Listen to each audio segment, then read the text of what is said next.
A powder exists that costs less than a coffee and eliminates corrosion forever, not temporarily, not partially, permanently. One application on exposed steel and oxidation never returns. The American military deployed it on warships during World War II. Medieval craftsmen submerged every iron implement in it before cold storage. Traditional leather workers across multiple continents have understood this chemistry for over 2,000 years. It chemically bonds with iron oxide and transforms active corrosion into a stable, paintable, waterproof barrier in under 60 minutes. No sanding required, no expensive professional coatings. Then, someone in a corporate conference room calculated the implications. The global automotive parts industry generates over $400 billion annually. Corrosion is the primary reason consumers replace body panels, brake lines, exhaust systems, and suspension components. A permanent solution costing pocket change is not an innovation worth celebrating. It is a threat requiring neutralization. They did not abandon it because the chemistry failed. They stopped discussing it because the chemistry worked too well. This is the account of tannic acid, the corrosion killer that civilizations trusted and corporations concealed. 14 centuries before the first industrial factory opened, leather craftsmen in ancient Rome stumbled upon something remarkable entirely by accident. They were immersing raw animal hides in water, saturated with crushed oak bark to make leather flexible, durable, and waterproof. The process was called tanning, derived from the Latin word for oak. Every leather workshop across the empire used massive stone vessels filled with this dark brown liquid. But something unexpected occurred inside those vessels that transformed metallurgy permanently. Every iron tool that contacted the tanning solution stopped corroding. Knives that developed rust within days in humid Roman air remained clean and sharp for months after a single immersion. Iron buckles dropped into tanning vessels accidentally emerged coated in a thin, dark protective film. The tanners informed the blacksmiths informed the armorers. The armorers informed the generals. By the 2nd century, Roman soldiers were treating iron weapons with concentrated oak bark extracts before extended campaigns into foreign territories. Military blacksmiths at frontier outposts soaked chainmail in tannin baths after every river crossing. Rome was not alone in this discovery.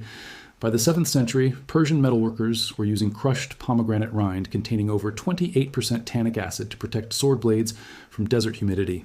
Japanese swordsmiths developed their own version using fermented persimmon juice to coat the soft iron core of katana blades before the final tempering process. In West Africa, iron workers extracted tannins from shea bark and acacia pods. They applied them to blades that survived months of tropical monsoon.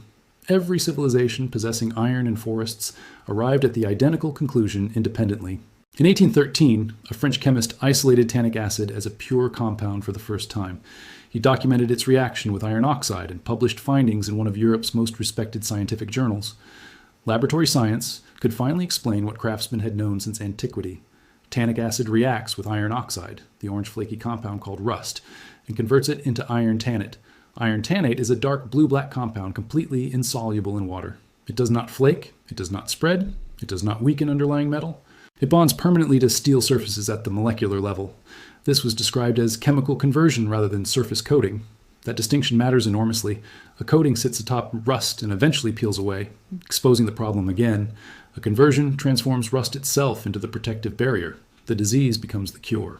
By 1850, the British Royal Navy began formal testing of tannic acid solutions on iron warship hulls. Ships treated with tannin solutions showed 60% less hull corrosion over 5-year periods than identical ships treated with standard lead-based paints. In 1939, the world went to war and rust became a military emergency. Tanks shipped across the Atlantic arrived with corroded track links and seized turret rings. Rifles stored in Pacific Island humidity jammed within weeks. The military launched a classified materials preservation program and tested over 200 anti-corrosion compounds. The declassified results are devastating to the modern coatings industry. Tannic acid outperformed every single synthetic rust inhibitor. A 4% solution applied to pre-rusted panels withstood over 1,000 hours of continuous salt spray without failure. The nearest synthetic competitor failed at 600 hours. After 1945, the chemical industry faced a problem. Companies had spent the entire war investing millions into manufacturing facilities for synthetic petroleum-based primers. A powder that any mechanic could mix for pocket change was not a product opportunity. It was an existential threat to their entire business model. The suppression was not dramatic. It was systematic and quiet. By 1952, the coatings industry had consolidated into a handful of corporations, controlling over 70% of the domestic rust prevention market. Their entire revenue model depended on a single elegant principle. Corrosion must always be treated as a recurring problem, never as a solved one. Every rust primer on hardware store shelves assumes you will need another can in 18 months. Every undercoating service assumes customers return next winter for fresh application. Corrosion-related repairs account for roughly $90 billion flowing through garages and body shops annually. A permanent solution costing pocket change does not fit anywhere inside that economic engine. The commercial rust converter products at hardware stores for $15 to $30 per bottle contain tannic acid as their primary active ingredient. They take naturally occurring powder worth a few dollars, dissolve it in petroleum solvents, pour it into branded bottles, and sell it back at 10 to 15 times actual cost. Here's exactly what to do, and it is almost insultingly simple. Purchase food-grade tannic acid powder from any grocery store or online retailer. A 100-gram bag costs between $3 and $5 and treats approximately 40 square feet of rusted metal surface. Measure 4 grams of tannic acid powder and dissolve it in 100 milliliters of warm water. Stir until fully dissolved. The liquid should turn the color of strong black tea. That is your rust conversion solution. Take a wire brush or coarse steel wool and scrub the rusted surface to remove loose, flaking material. You do not need to sand down to bare shiny metal because this solution converts existing rust rather than requiring removal. Apply the tannic acid solution evenly across the rusted area using a foam brush, cotton rag, or spray bottle.